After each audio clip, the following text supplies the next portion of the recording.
Ma femme exigeait un consentement verbal pour tout. J'ai verbalement consenti au divorce.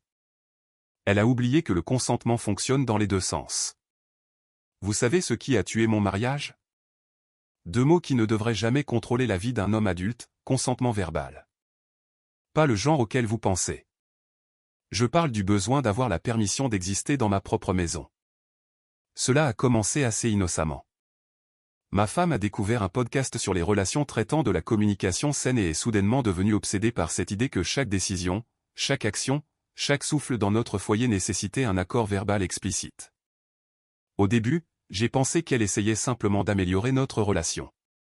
Mon Dieu, comme j'avais tort. Le matin où tout a commencé, je préparais le café comme je l'avais fait chaque jour pendant les 5 dernières années. Elle est entrée dans la cuisine et a demandé si j'avais sollicité son consentement verbal avant d'utiliser la cafetière. J'ai ri, pensant qu'elle plaisantait. Le regard très sérieux sur son visage m'a dit le contraire.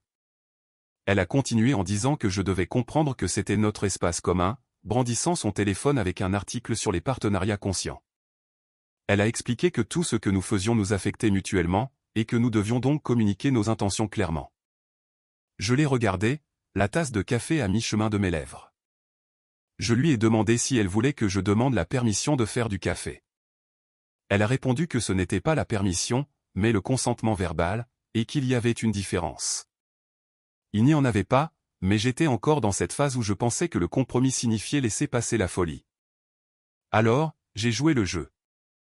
Je lui ai demandé si je pouvais s'il vous plaît boire ce café que je venais de préparer. Elle a dit merci d'avoir demandé, avec ce sourire satisfait qui aurait dû être mon premier signal d'alarme, et a ajouté que oui, j'avais son consentement. En une semaine, la liste s'est allongée. Consentement verbal pour allumer la télévision. Consentement verbal pour ouvrir les fenêtres. Consentement verbal pour commander à emporter. Consentement verbal pour utiliser la salle de bain après 21 heures parce que cela pourrait la réveiller. Chaque demande devait être formulée exactement de la bonne manière avec les mots magiques consentement verbal inclus, sinon elle me faisait recommencer. Un soir, je suis rentré du travail épuisé et je me suis affalé sur le canapé. Elle est immédiatement apparue de la cuisine comme une sorte d'officier de police du consentement. Elle m'a interpellé, demandant si j'avais sollicité son consentement verbal avant de m'asseoir sur leur mobilier commun. Je l'ai regardé, essayant de comprendre ce que je venais d'entendre. C'est un canapé. Je suis assis sur un canapé dans ma propre maison.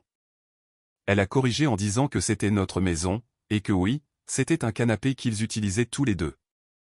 Elle a ajouté que mon énergie affectait l'espace et qu'elle devait consentir à partager cette énergie. La partie rationnelle de mon cerveau criait des avertissements, mais la partie mariée de mon cerveau essayait toujours de maintenir la paix. J'ai dit d'accord, et j'ai demandé si je pouvais s'il vous plaît avoir son consentement verbal pour m'asseoir sur ce canapé. Elle a dit merci d'avoir demandé correctement et a ajouté que oui, j'avais son consentement. Elle a sorti un carnet et a effectivement écrit quelque chose. Quand j'ai demandé ce qu'elle écrivait, elle a dit qu'elle documentait nos progrès en communication pour suivre les schémas et les améliorations. À la 3e semaine, j'avais besoin d'un consentement verbal pour réchauffer des restes car le bruit du micro-ondes pourrait perturber sa méditation. Consentement verbal pour vérifier le courrier car passer devant son bureau à domicile pourrait briser sa concentration. Consentement verbal pour exister dans la même pièce pendant qu'elle lisait. Le point de rupture est arrivé quand j'étais malade avec de la fièvre et que j'avais besoin de prendre des médicaments dans l'armoire de la salle de bain. Elle m'a arrêté dans le couloir. Elle a dit qu'elle avait besoin de ma demande de consentement verbal pour accéder à l'armoire à pharmacie partagée. J'étais en train de brûler, à peine capable de tenir debout, et elle voulait que j'accomplisse un rituel ridicule pour obtenir de l'aspirine. C'est à ce moment-là que quelque chose a cliqué dans ma tête.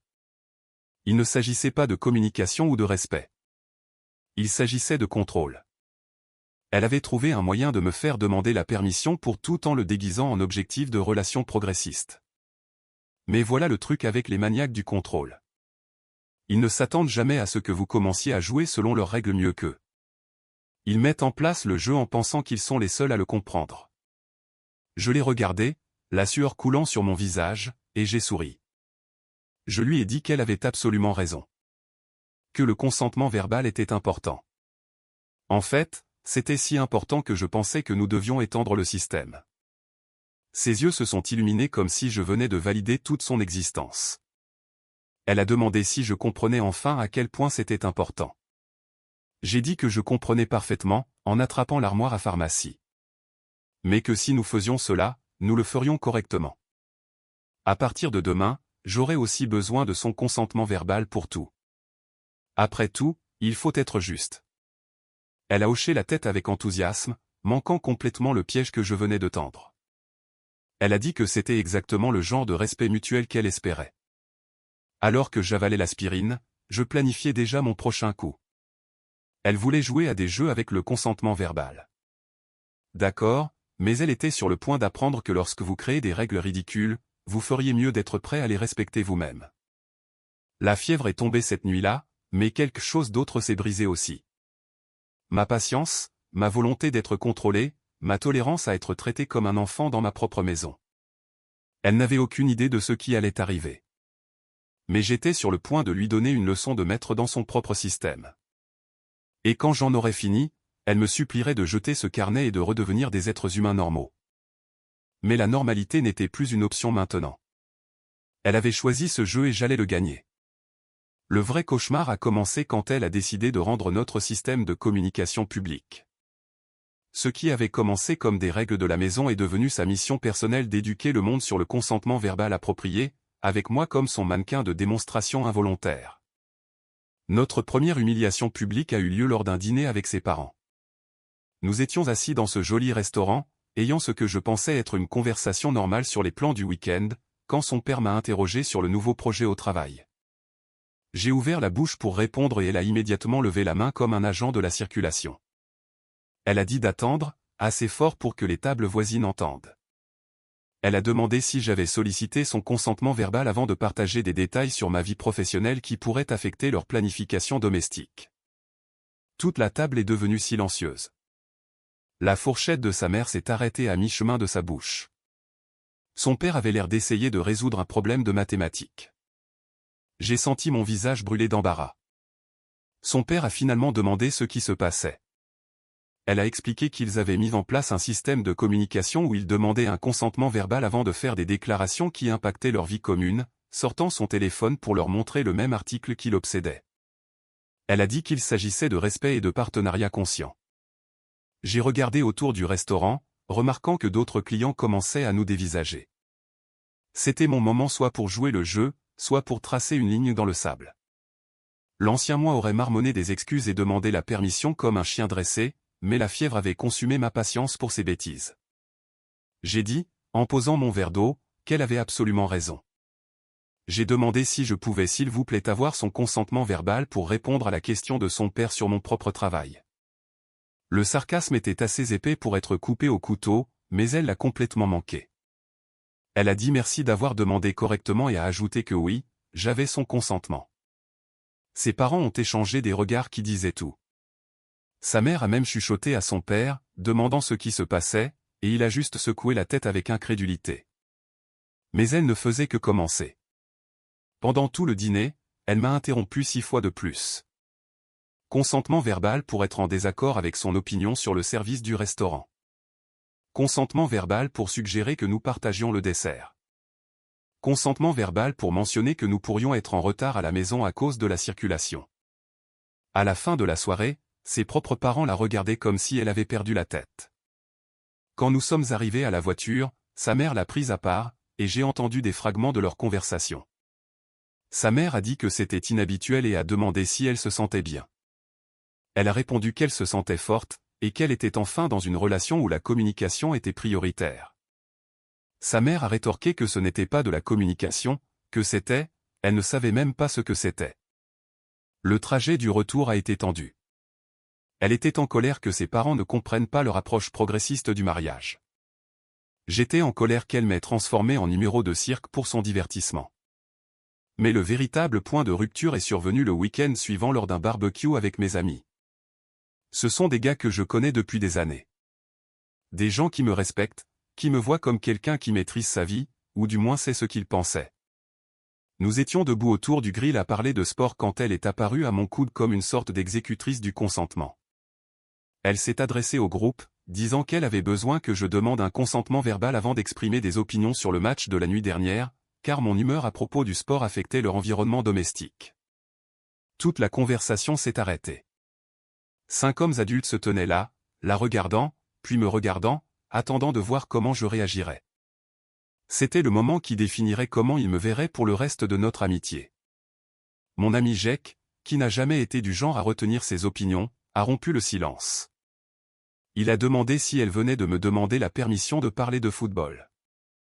Elle a corrigé en disant que ce n'était pas la permission, mais le consentement verbal, et qu'il y avait une différence. Jake a dit lentement qu'il n'y en avait vraiment pas.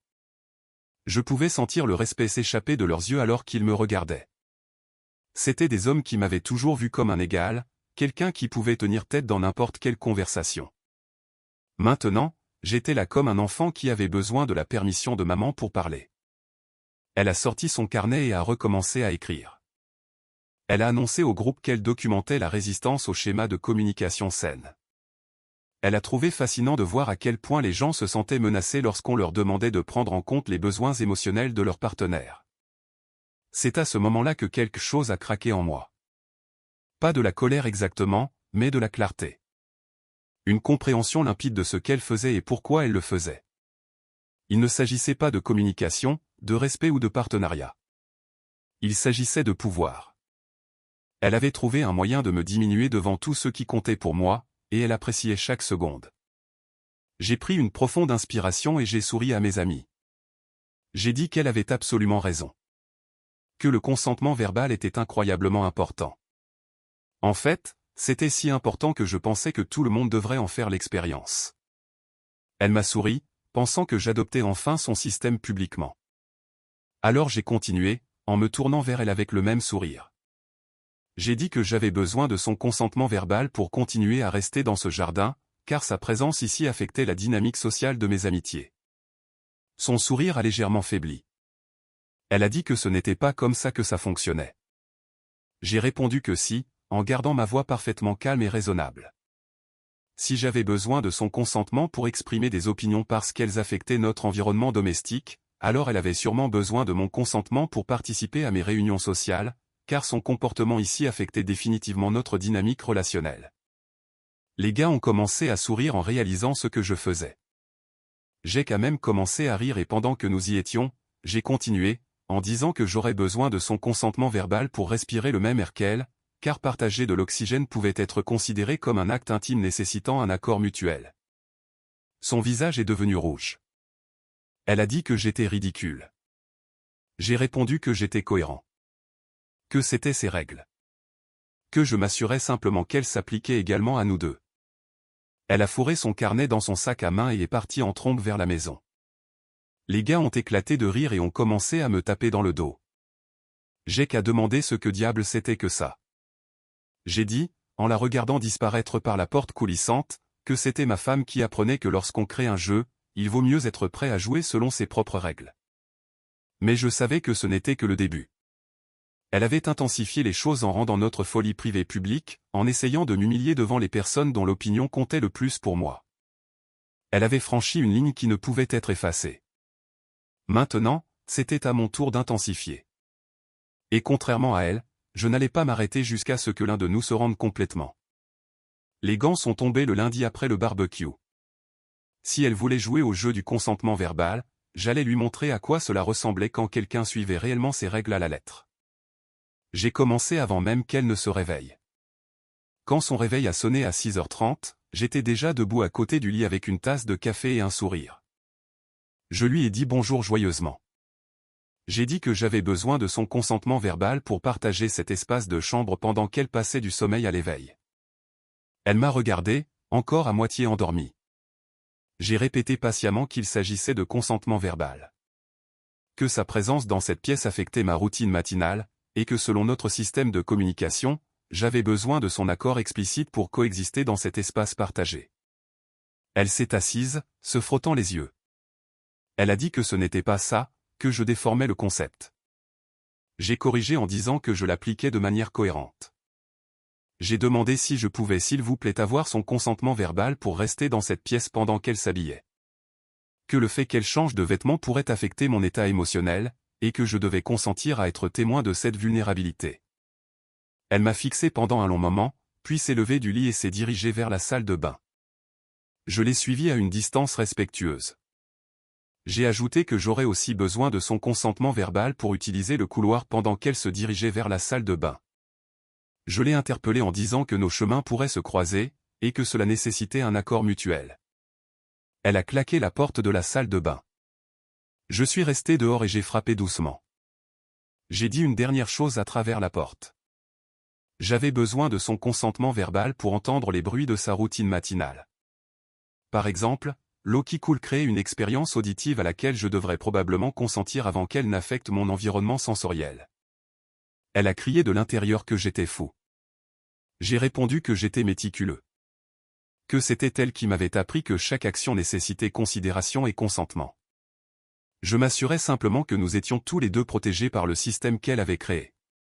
Quand elle est sortie de la salle de bain, j'attendais avec mon carnet, tout comme le sien. J'ai dit que j'avais besoin de son consentement verbal pour documenter nos schémas de communication, le stylo prêt. Après tout, si ce système fonctionnait, nous devrions tous les deux suivre nos progrès.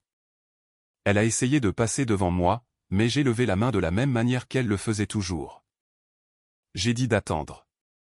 J'ai demandé si elle avait sollicité mon consentement verbal avant de se déplacer dans ce couloir. Que son mouvement affectait la circulation de l'air et la dynamique spatiale. Elle a dit d'arrêter, mais sa voix était moins assurée que d'habitude. J'ai répondu raisonnablement que je ne pouvais pas arrêter. Que c'était elle qui avait dit que c'était ainsi que fonctionnaient les relations saines. Je lui ai demandé si elle disait qu'elle ne voulait pas d'une relation saine. Au petit déjeuner, j'ai vraiment trouvé mon rythme. Elle a tendu la main vers le jus d'orange et je me suis raclé la gorge. J'ai demandé un consentement verbal pour consommer des boissons que nous pourrions tous les deux vouloir plus tard. Elle a versé le jus quand même. J'ai pris une note dans mon carnet, documentant la consommation non consensuelle de boissons, et je dis à voix haute en écrivant, que c'était exactement le genre de schéma que nous devions suivre. Elle a claqué le verre sur la table. Elle a dit que c'était ridicule. J'ai convenu que c'était ridicule, mais que c'était son système. J'ai demandé si je pouvais s'il vous plaît avoir son consentement verbal pour souligner qu'elle venait de consommer du jus sans demander si j'en voulais d'abord. Que cette décision affectait nos ressources partagées. Au moment où elle est partie travailler, j'avais demandé un consentement verbal pour 17 activités différentes, de respirer près d'elle à marcher à un rythme qui pourrait la faire se sentir pressée. J'ai documenté chaque interaction dans mon carnet en utilisant les mêmes phrases qu'elle utilisait toujours. Mais le vrai chef-d'œuvre est venu ce soir-là. Elle est entrée par la porte, clairement épuisée d'avoir subi son propre traitement toute la journée, et j'attendais avec un sourire et mon carnet. Je lui ai souhaité la bienvenue à la maison chaleureusement. J'ai dit que j'avais besoin de son consentement verbal pour l'accueillir, car son état émotionnel après le travail affectait toute notre dynamique de soirée. Elle a laissé tomber son sac à main et m'a regardé. Elle a demandé ce qui n'allait pas chez moi. J'ai dit, toujours en souriant, que rien n'allait mal chez moi. Que je mettais simplement en œuvre le système de communication qu'elle m'avait enseigné. J'ai demandé si je pouvais s'il vous plaît avoir son consentement verbal pour exister dans la même pièce qu'elle pendant qu'elle se détendait de sa journée de travail. Elle a essayé d'aller à la cuisine, mais je lui ai gentiment bloqué le chemin. J'ai continué en disant que j'avais aussi besoin de son consentement verbal pour lui permettre d'accéder à notre espace de cuisine partagé. Que sa présence là-bas affectait mes plans pour le dîner, et que je devais accepter de partager cet environnement. Elle a dit de bouger. Mais il y avait quelque chose de différent dans sa voix. Moins de certitude, plus de frustration. J'ai répondu que j'étais heureux de bouger. Mais d'abord, j'avais besoin de son consentement verbal pour m'écarter. Mon mouvement affectait la dynamique spatiale de ce couloir, et cela nécessitait son accord.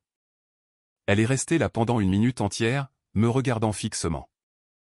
Je pouvais voir les rouages tourner dans sa tête, essayant de trouver comment répondre sans admettre que son propre système était insensé. Elle a finalement dit d'accord. Que j'avais son consentement pour bouger.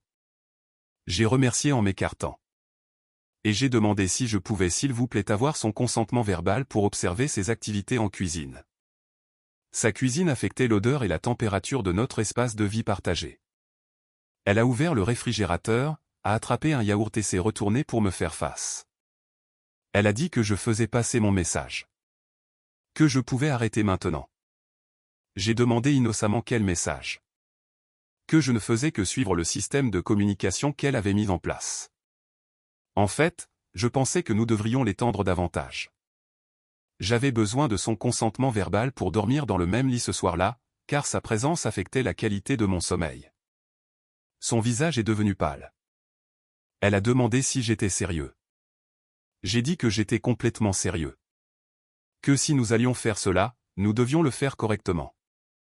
J'avais aussi besoin de son consentement verbal pour rêver, car mes pensées subconscientes pourraient affecter l'énergie dans notre chambre commune. Elle m'a regardé comme si une deuxième tête m'avait poussé. Elle a dit qu'on ne pouvait pas contrôler ses rêves. J'ai dit exactement, en prenant une autre note dans mon carnet, et c'est pourquoi tout ce système était complètement ridicule. Mais que c'était son système, donc nous allions le suivre parfaitement. Cette nuit-là, j'ai demandé son consentement verbal pour éteindre les lumières, pour ajuster mon oreiller, pour respirer à un rythme normal au lieu de retenir ma respiration pour que ma respiration ne la dérange pas pendant son sommeil. Chaque demande a été documentée dans mon carnet avec le même soin méticuleux qu'elle avait montré avec le sien. À minuit, elle pleurait de pure frustration. Elle m'a supplié d'arrêter. Elle a dit que c'était insensé. J'ai dit calmement que je ne pouvais pas arrêter. Que c'était elle qui m'avait appris qu'arrêter serait irrespectueux envers notre système de communication, à moins qu'elle ne dise que le système lui-même était défectueux. Elle s'est détournée de moi, tirant les couvertures sur sa tête, mais je pouvais l'entendre renifler, et je savais qu'elle commençait enfin à comprendre ce qu'elle nous avait fait. Le lendemain matin, je me suis réveillé avant son réveil et j'étais prêt avec mon carnet. Je lui ai dit bonjour joyeusement. J'ai dit que j'avais besoin de son consentement verbal pour la voir se réveiller. Sa transition du sommeil affectait ma perception de la journée à venir. Elle m'a regardé avec des yeux épuisés et j'ai su que je gagnais. Mais je savais aussi qu'elle n'était pas encore prête à se rendre. Ce n'était que le début de son éducation sur les conséquences de ses propres règles. La question était de savoir combien de temps il faudrait avant qu'elle admette que son système était conçu pour me contrôler, pas pour améliorer notre communication? Et que serait-elle prête à sacrifier pour que cela cesse? 3 jours après l'application parfaite de son système, elle a finalement craqué. C'est arrivé pour quelque chose d'aussi simple que le café du matin, qui était devenu un processus de négociation de 15 minutes sous les nouvelles règles. J'étais dans la cuisine, tenant la cafetière, demandant son consentement verbal pour verser du liquide dans une tasse, ce qui pourrait créer de la vapeur susceptible d'affecter le niveau d'humidité de notre espace respiratoire partagé. C'est alors qu'elle a explosé, criant assez. En frappant du poing sur le comptoir. Elle a crié que c'était complètement insensé. J'ai levé les yeux de mon carnet, le stylo prêt à documenter son explosion. J'ai dit que j'avais besoin de son consentement verbal pour répondre à sa voix élevée, car son état émotionnel affectait mes niveaux de stress. Elle m'a arraché le carnet des mains et l'a jeté à travers la cuisine. Elle a crié d'arrêter avec le carnet, d'arrêter avec le consentement, d'arrêter avec tout ça. J'ai calmement marché pour récupérer mon carnet, vérifiant les dommages. J'ai dit que la violence envers nos outils de documentation de la communication nécessitait une discussion. Que cela semblait être un schéma que nous devrions suivre. C'est alors qu'elle l'a dit. La chose qui a révélé tout ce que j'avais suspecté mais que je ne pouvais pas prouver. Elle a crié que je ne comprenais pas. Que ce système n'était pas censé s'appliquer à elle. Que c'était pour moi. Que les hommes devaient apprendre à demander la permission au lieu de simplement prendre tout ce qu'ils voulaient. J'ai arrêté d'écrire et je l'ai regardé lentement. Je lui ai demandé de répéter. Son visage est devenu rouge en réalisant ce qu'elle venait d'admettre, mais elle était trop en colère pour reculer maintenant. Elle a continué, sa voix devenant plus aiguë, en disant que c'était exact. Que toute cette affaire visait à m'apprendre un peu de respect. Que je me promenais dans cette maison comme si tout m'appartenait, prenant des décisions sans considérer comment elles l'affectaient. Le système de consentement verbal était censé me faire réfléchir avant d'agir. J'ai posé mon carnet soigneusement et j'ai croisé les bras. Je lui ai demandé si cela n'avait donc jamais été une question de communication mutuelle. Elle a répondu que non, qu'il s'agissait pour moi d'apprendre ma place dans cette relation. Voilà. La vérité que j'attendais. Elle n'avait pas créé un système de communication. Elle avait créé un système de contrôle spécifiquement conçu pour me diminuer tout en s'exemptant de toute conséquence. Je suis allé à la cafetière, Je me suis versé une tasse et j'ai pris une longue et lente gorgée pendant qu'elle se tenait là, respirant lourdement, attendant ma réponse. Je lui ai finalement demandé ce qui était intéressant à ce sujet. Que je venais d'admettre que tout son système était basé sur l'hypothèse que j'étais intrinsèquement irrespectueux et que j'avais besoin d'être dressé comme un chien. Elle a dit que ce n'était pas ce qu'elle avait dit. J'ai répondu calmement que c'était exactement ce qu'elle avait dit. Elle avait dit que les hommes devaient apprendre à demander la permission au lieu de prendre ce qu'ils voulaient. Elle avait dit que je devais apprendre ma place. Elle avait dit que le système était conçu spécifiquement pour contrôler mon comportement tout en lui donnant une liberté totale de faire ce qu'elle voulait. Elle a immédiatement commencé à faire marche arrière. Elle a dit qu'elle voulait dire que nous devions tous les deux être plus prévenants. Je l'ai interrompue en disant non. Qu'elle voulait dire exactement ce qu'elle avait dit. Que cela n'avait jamais été une question de communication, de respect ou de partenariat. Il s'agissait pour elle de décider que je devais être mis à ma place et elle avait trouvé un moyen socialement acceptable de le faire. Je suis passé devant elle en direction du salon et elle m'a suivi, essayant toujours de se justifier. Elle a dit que je déformais ses mots. Qu'elle pensait simplement que dans les relations, il devrait y avoir plus de considération. Je me suis retourné pour lui faire face. J'ai dit que la considération allait dans les deux sens. Mais que son système ne s'était jamais appliqué à elle, n'est-ce pas? Qu'elle n'avait jamais demandé mon consentement avant de le mettre en œuvre. Qu'elle n'avait jamais demandé mon consentement avant de m'embarrasser devant nos amis et notre famille. Qu'elle n'avait jamais demandé mon consentement avant de transformer notre maison en une sorte d'expérience psychologique. Elle a ouvert la bouche pour argumenter, mais j'ai levé la main. J'ai dit que je n'avais pas fini, et quelque chose dans ma voix l'a fait reculer. J'ai dit qu'elle voulait parler de prendre des choses sans permission. Qu'elle avait pris ma dignité. Qu'elle avait pris mon confort dans ma propre maison. Qu'elle avait pris mon respect auprès de mes amis. Et qu'elle avait fait tout cela en me faisant la morale sur le consentement. Elle a dit qu'elle essayait d'améliorer notre relation. J'ai corrigé en disant qu'elle essayait de me contrôler. Et que la partie vraiment pathétique était qu'elle pensait que je ne le découvrirais pas. Qu'elle pensait pouvoir déguiser ses problèmes de contrôle en objectifs de relation progressiste et que je l'accepterais pour toujours. Elle pleurait maintenant, mais ce n'était pas des larmes de tristesse. C'étaient des larmes de frustration de quelqu'un dont la manipulation avait été exposée et démantelée. Elle a demandé ce qui allait se passer maintenant. Si j'allais juste continuer à la rendre malheureuse avec son propre système. Je l'ai regardée pendant un long moment. Cette femme que j'avais épousée, cette personne à qui j'avais confié ma vie et mon avenir. Elle avait pris cette confiance et l'avait utilisée comme une arme contre moi, tout en se convainquant qu'elle faisait quelque chose de noble. J'ai dit doucement non. Que je n'allais pas continuer à jouer à son jeu.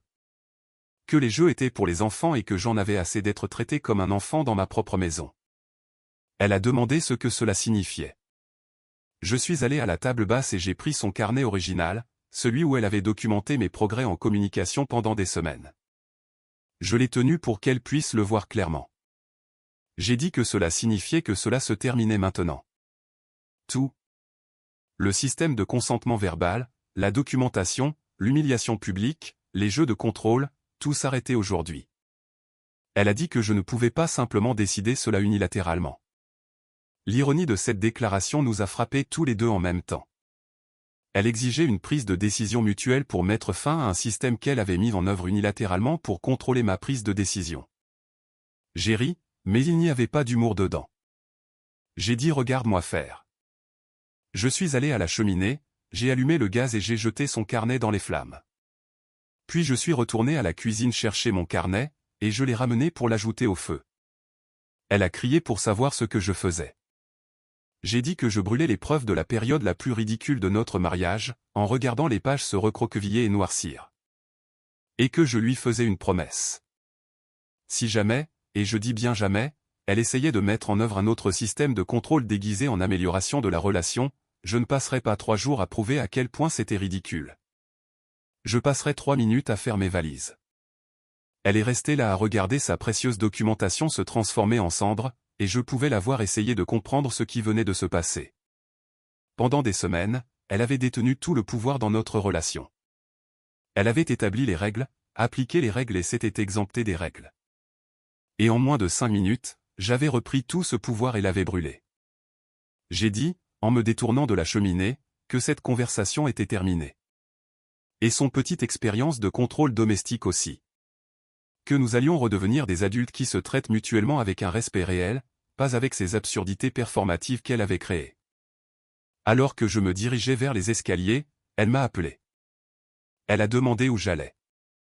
Je me suis arrêté et je l'ai regardée, toujours debout à côté de la cheminée où son système de contrôle venait de partir en fumée. J'ai dit que j'allais prendre une douche. Et que je ne demandais pas sa permission. La paix a duré exactement 4 jours. Puis elle a fait l'erreur qui a mis fin à tout.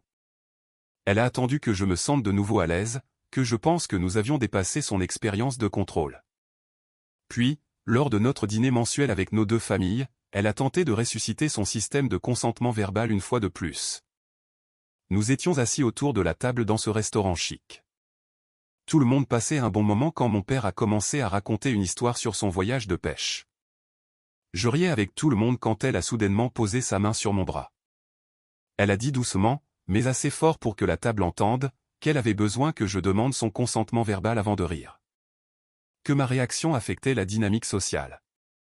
Toute la table est devenue silencieuse. Nos 2 mères ont arrêté leur conversation en plein milieu. L'histoire de mon père est morte dans sa gorge. Tout le monde nous regardait, attendant de voir ce qui allait se passer ensuite. Mais au lieu de la colère, j'ai ressenti quelque chose de complètement différent. La clarté. Une compréhension parfaite et limpide de ce qui devait se passer ensuite.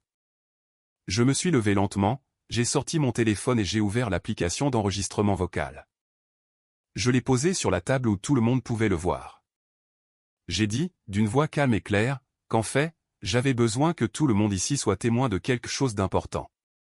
Que je devais demander à ma femme son consentement verbal. Ses yeux se sont illuminés, pensant que j'adoptais enfin son système publiquement. Elle a dit bien sûr, avec ce sourire satisfait. Elle a demandé pourquoi j'avais besoin de son consentement. J'ai regardé autour de la table, établissant un contact visuel avec chaque personne présente. Nos 2 parents. Observant ce moment qui définirait le reste de nos vies. J'ai dit lentement que j'avais besoin de son consentement verbal. Pour demander le divorce. Le silence qui a suivi était assourdissant. Elle m'a regardé comme si je venais de parler dans une langue étrangère. Elle a chuchoté pour me demander ce que je venais de dire. J'ai répondu qu'elle m'avait bien entendu, en gardant ma voix stable et professionnelle. Que je demandais son consentement verbal pour mettre fin à notre mariage. Après tout, cette décision nous affectait tous les 2, et selon son système, j'avais besoin de son accord explicite avant de prendre toute mesure qui impactait notre vie commune. Sa mère a eu un hoquet. Mon père a laissé tomber sa fourchette. Tout le monde à la table était figé, regardant ce moment surréaliste se dérouler. Elle a balbutié que je ne pouvais pas être sérieux. J'ai dit que j'étais complètement sérieux. Que c'était son système. Que j'avais besoin d'un consentement verbal pour tout ce qui l'affectait, n'est-ce pas? Eh bien, le divorce l'affectait définitivement, donc je suivais ses règles parfaitement.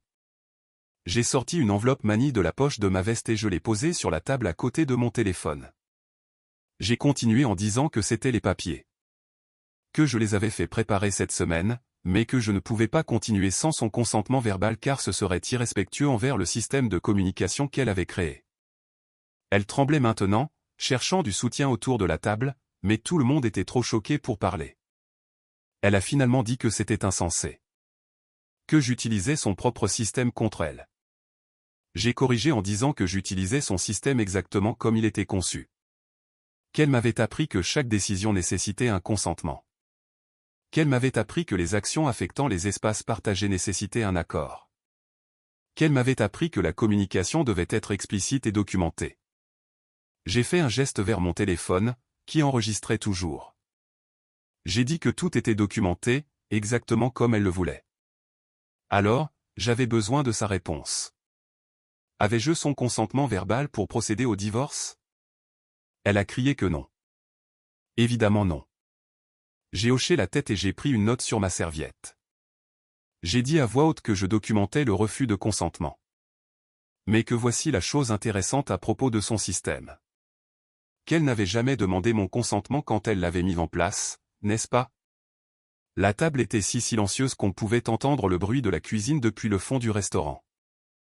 Je lui ai dit qu'elle n'avait jamais demandé mon consentement pour m'embarrasser en public. Qu'elle n'avait jamais demandé mon consentement pour documenter mon comportement comme un rat de laboratoire. Qu'elle n'avait jamais demandé mon consentement pour me traiter comme un enfant qui avait besoin de la permission d'exister dans sa propre maison. J'ai ramassé l'enveloppe et je me suis levé. J'ai dit que bien que j'apprécie qu'elle m'ait appris l'importance du consentement, j'avais décidé d'appliquer certains des principes qu'elle avait manqués.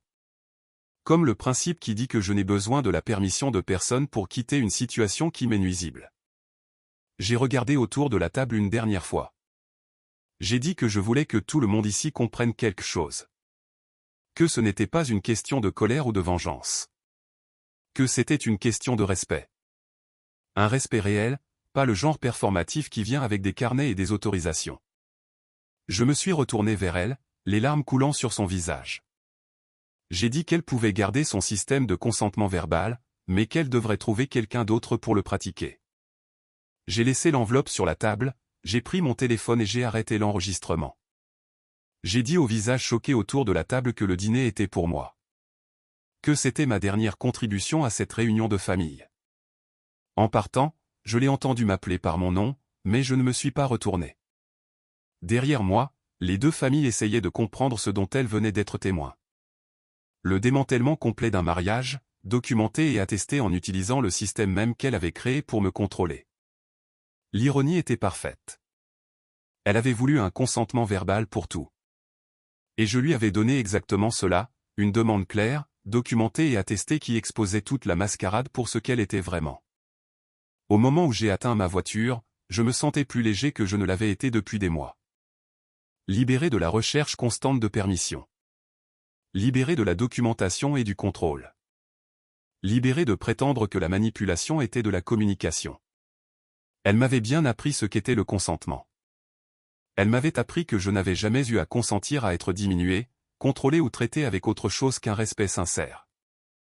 L'enregistrement serait utile pour la procédure de divorce, mais plus important encore, il me rappellerait de ne plus jamais accepter ce genre de traitement.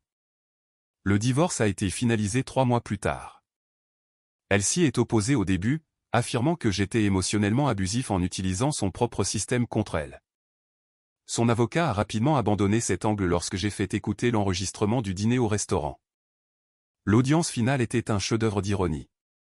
Elle était assise en face de moi dans cette salle d'audience, essayant d'expliquer au juge pourquoi son système de consentement verbal était raisonnable et pourquoi ma réponse était extrême.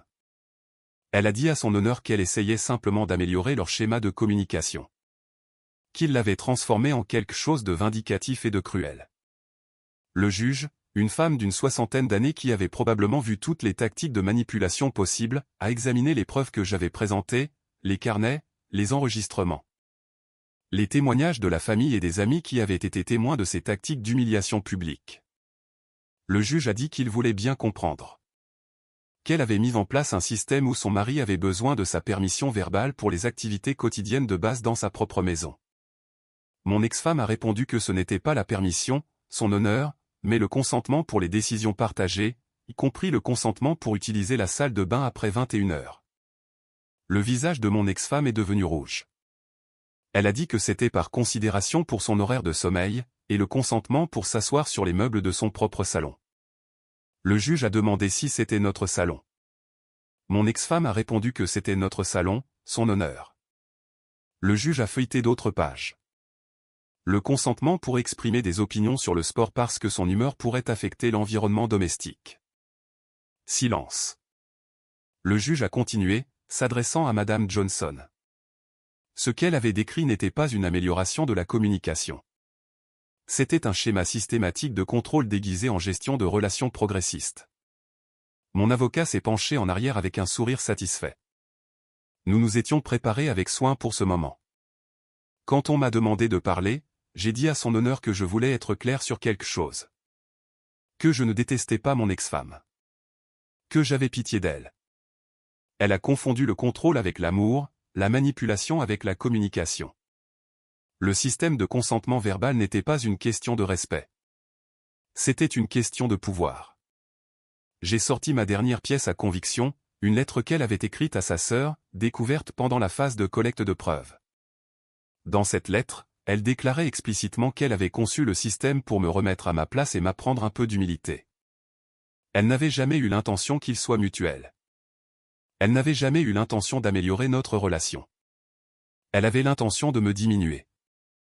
Le juge a lu la lettre en silence, son expression devenant plus sévère à chaque ligne. Le juge a finalement demandé à Madame Johnson si c'était son écriture. Elle a répondu oui, mais que cela avait été sorti de son contexte. Le juge a interrompu en disant que le contexte semblait assez clair. Qu'elle avait délibérément créé un système conçu pour humilier et contrôler son mari tout en s'exemptant de tout traitement réciproque. Elle a essayé d'argumenter, mais les preuves étaient accablantes. Le divorce a été prononcé avec un avertissement sévère du juge sur l'utilisation des relations comme plateforme pour des expériences de contrôle.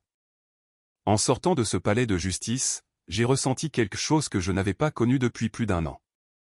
Une liberté totale. Pas de carnet à s'inquiéter. Pas de fiche de permission pour les activités humaines de base.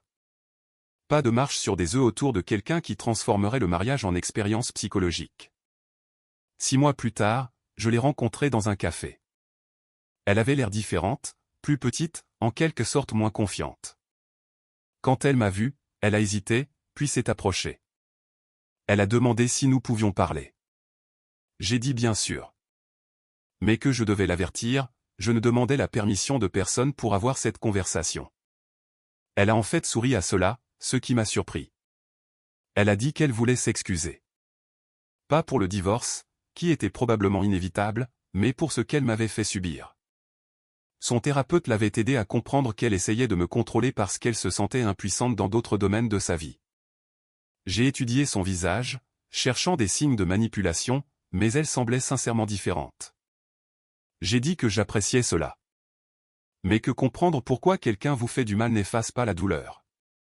Elle a hoché la tête en disant qu'elle savait. Elle voulait juste que je sache qu'elle avait appris quelque chose de tout cela. Que le vrai respect ne consiste pas à faire en sorte que quelqu'un demande la permission d'exister. Il s'agit de leur faire confiance pour prendre de bonnes décisions et de les soutenir quand ce n'est pas le cas. Nous avons parlé encore quelques minutes puis elle est partie. Pas de drame, pas de tentative de réconciliation, pas de tactique de manipulation, juste 2 personnes qui avaient appris des leçons difficiles sur ce que les relations devraient et ne devraient pas être. Ces jours-ci, je fréquente quelqu'un de nouveau. Quelqu'un qui comprend que le partenariat signifie le respect mutuel, pas la surveillance mutuelle.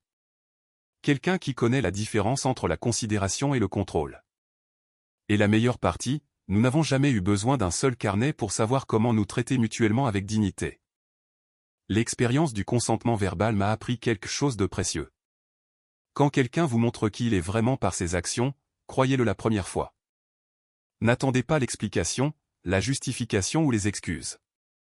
Mon ex-femme m'a montré qu'elle était quelqu'un qui déguiserait le contrôle en communication, la manipulation en amour et la domination en pensée progressiste. J'ai choisi de croire ce qu'elle m'a montré plutôt que ce qu'elle a dit. Ce choix m'a rendu ma vie. Certaines personnes ont besoin de la permission de vivre leur vie. D'autres ont simplement besoin de la sagesse de reconnaître quand il est temps d'arrêter de la demander. J'ai appris à être le 2e type de personne et je n'ai jamais regardé en arrière.